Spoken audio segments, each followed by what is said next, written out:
juga privatisasi ya atas wilayah-wilayah pesisir ya, ada pengaplingan gitu ya. Dan kalau data kita lihat dari sejumlah NGO sampai dengan tahun 2023 itu sudah ada lebih 200 pulau yang sudah diprivatisasi dan diperjualbelikan di seluruh Indonesia. Paling banyak di DKI Jakarta dan di Maluku Utara. Mungkin rusak. Alih fungsi lahan seperti hanya privatisasi ya, saya udah sangat kesal sekali gitu ya kalau datang ke sebuah wilayah masyarakat udah bilang, Pak itu kemarin baru dibeli sama si itu gitu, orang ini gitu. Terus sekarang kita nggak bisa lagi ke sana masuk, harus ada ini dulu itu dulu. Kata saya ini semena-mena sekali ya, kata saya gitu. Bahwa penguasa-penguasa turun. Semua kerusakan ini bukan karena masyarakat kecil, tapi mereka adalah yang saat ini semakin berkibar bendera daripada kapitalis dan oligarki ini. Adalah beberapa data yang kami tampilkan dalam bentuk infografis. Jadi untuk jumlah pulau kecil sendiri, kami mengklaim bahwa Indonesia memiliki pulau itu 19.000 hektar. Ini berbeda dengan data nasional yang masih di angka 17.000 hektar. Kami menggunakan pendekatan teknologi yang sangat detail begitu ya. Dan dari berbagai aktivitas pertambangan dan industri ekstraktif tadi, kita saksikan siapa yang paling terdampak. Jelas masyarakat setempat begitu ya yang paling terdampak. Ruang-ruang hidup mereka terampas gitu ya. Akses mereka ke perairan juga untuk melaut ya semakin terbatas dan mereka semakin terpinggirkan oleh kekuatan oligarki dan korporat ini. Sampai data yang kami miliki begitu ya, dari luas 7 juta hektar atau dari 19.000 pulau kecil di Indonesia begitu, ada 149 izin tambang, ada 12 izin HPH, ada 5 izin hutan tanaman industri, dan ada 50 kebun izin perkebun atau perkebunan kelapa sawit. Jadi memang ini masih berbicara soal pulau-pulau kecil itu pun dikuasai oleh konsesi-konsesi yang notabene adalah bersifat industri ekstraktif begitu ya, atau merusak sumber daya alam. Dari keseluruhan ini terdapat 176 tiuk nikel yang ada di Sulawesi Tenggara. Kita lihat bagaimana kebijakan hilirisasi dan masifnya kegiatan pertambangan dan perluasan industri ekstraktif ini telah ya dan bahkan semakin berpotensi mengganggu keseimbangan ekosistem pesisir, laut, dan pulau-pulau kecil. Integrasi, tidak ada pengelolaan yang serius, tidak ada pendekatan yang secara khusus terhadap pulau-pulau kecil di Indonesia.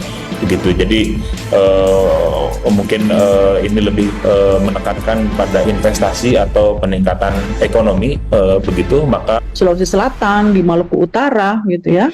Lalu pertambangan biji besi dan tambang emas di Sulawesi Utara, lalu juga pertambangan pasir laut di Bengkulu. Berbagai proyek industri ekstraktif itu nyata begitu ya, telah berdampak bagi lingkungan dan sosial ekonomi.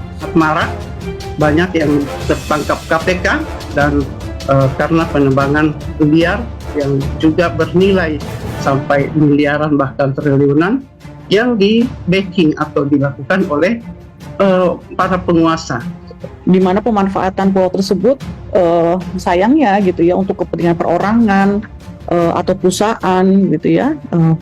Bahkan liputan di Kompas tahun 2023 juga menunjukkan pengaplingan itu terjadi gitu ya, ditandai dengan sudah banyaknya izin usaha pertambangan di 34 pulau kecil di berbagai wilayah Indonesia yang luasnya mencapai lebih dari 200.000 hektar.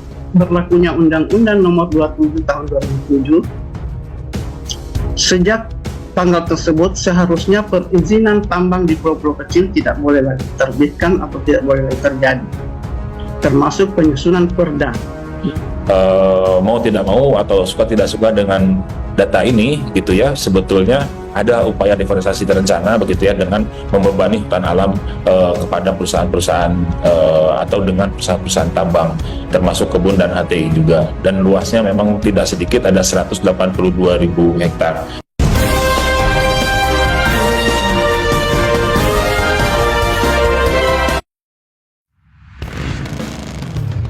Aduh,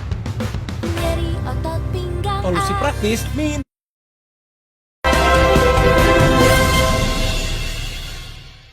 BRIN ungkap 200 lebih pulau kecil Indonesia diperjualbelikan. BRIN mengungkapkan 200 lebih pulau-pulau kecil di Indonesia sudah diprivatisasi dan diperjualbelikan ke berbagai pihak. Pernyataan tegas tersebut diungkapkan langsung oleh Kepala Pusat Riset Politik BRIN, Atika Nur Alami. Hingga tahun 2023, Atika mengatakan pulau-pulau kecil Indonesia paling banyak terjual di Jakarta dan Maluku. Tidak hanya dijual belikan pulau kecil, Atika mengatakan terdapat adanya dampak negatif lainnya, yakni dampak negatif dari industri ekstraktif di sejumlah pulau kecil di Indonesia. Akibat industri ekstraktif tersebut, Atika menegaskan dapat menyebabkan pulau kecil tenggelam. Kerentanan di pesisir nantinya tidak hanya ekologis, tapi juga sosial, ekonomi, dan budaya. Hal itu tidak hanya karena perubahan iklim, tetapi juga aktivitas industri ekstraktif. Dampak lingkungannya jelas bahwa terjadi pencemaran logam berat, ujar Atika. BRIN mengatakan industri ekstraktif makin ancam pulau tenggelam. Badan Riset dan Inovasi Nasional menyoroti dampak negatif dari industri ekstraktif seperti pertambangan, eksplorasi minyak dan gas, serta penangkapan ikan besar-besaran bagi masyarakat pulau-pulau kecil dan pesisir di Indonesia. Kepala Pusat Riset Politik BRIN, Atika Nur Alami, mengatakan eksistensi pulau-pulau kecil sudah ada yang mulai lenyap bahkan tenggelam. Ini menunjukkan terjadinya kerentanan di pesisir yang sifatnya tidak hanya ekologis, tapi juga sosial, ekonomi, dan budaya. Hal itu tidak hanya karena perubahan iklim, tetapi juga aktivitas industri ekstraktif, kata Atika. Atika menyampaikan beberapa tahun terakhir pihaknya mencermati bagaimana kebijakan hilirisasi dan masifnya kegiatan pertambangan dan perluasan industri ekstraktif. Ia menilai kegiatan industrialisasi seperti proyek hilirisasi nikel di Sulawesi Tengah, Sulawesi Selatan, Maluku Utara, juga pertambangan biji besi dan tambang emas di Sulawesi Utara berpotensi mengganggu keseimbangan ekosistem di pesisir laut dan pulau-pulau kecil. Dia menambahkan dampak dari aktivitas hilirisasi terhadap lingkungannya sudah jelas, yakni terjadi pencemaran logam berat, misalnya di sungai-sungai di sekitar pabrik di wilayah tersebut. Khususnya di pertambangan nikel yang tidak hanya pencemaran air, tapi juga pencemaran udara, hancurnya hutan, serta penggusuran kebutuhan petani akibat ekspansi tambang nikel, ujarnya. Atika juga mengungkapkan dampak lain yang tidak kalah penting adalah privatisasi atas wilayah pesisir. Berdasarkan data dari sejumlah organisasi nirlaba, lebih dari 200 pulau yang sudah diprivatisasi dan diperjualbelikan di seluruh Indonesia, dengan catatan paling banyak di DKI Jakarta dan Maluku Utara hingga 2023 lalu. Menurutnya, aktivitas industri ekstraktif tersebut berdampak kepada masyarakat setempat, di mana ruang hidup mereka seolah terampas. Ini ditandai dengan semakin terbatasnya akses masyarakat untuk melaut. Atika menekankan kepada pemangku kepentingan terkait untuk kembali merefleksi berbagai peraturan yang ada, seperti regulasi terkait pengelolaan pulau-pulau kecil sesuai Undang-Undang Nomor 1 Tahun 2014 sebelum memutuskan sebuah tindakan. Mari berkontribusi langsung dalam upaya mencegah dan mengatasi masalah stunting di Indonesia. Pada regulasi tersebut, pengelolaan pulau-pulau kecil di Indonesia mestinya bertujuan untuk melindungi konservasi, merehabilitasi, memanfaatkan, dan memperkaya sumber daya alam, serta sistem ekologi secara berkelanjutan, ucap Atika. Dalam sebuah webinar yang diselenggarakan beberapa waktu yang lalu dengan tajuk Masa Depan Pesisir dan Pulau Kecil Menghadapi Ancaman Industri Ekstraktif, ditemukan sebuah fakta atau setidaknya berupa tesis yang jika nantinya industri ekstraktif ini lemah pengawasannya, bisa jadi ada pejabat yang memberikan izin untuk menambang pada pulau kecil tersebut, baik itu pihak asing maupun lokal, hingga akhirnya karena ditambang misal pasir lautnya, maka kemungkinan besar pada waktu tertentu pulau itu akan tenggelam dan sirna.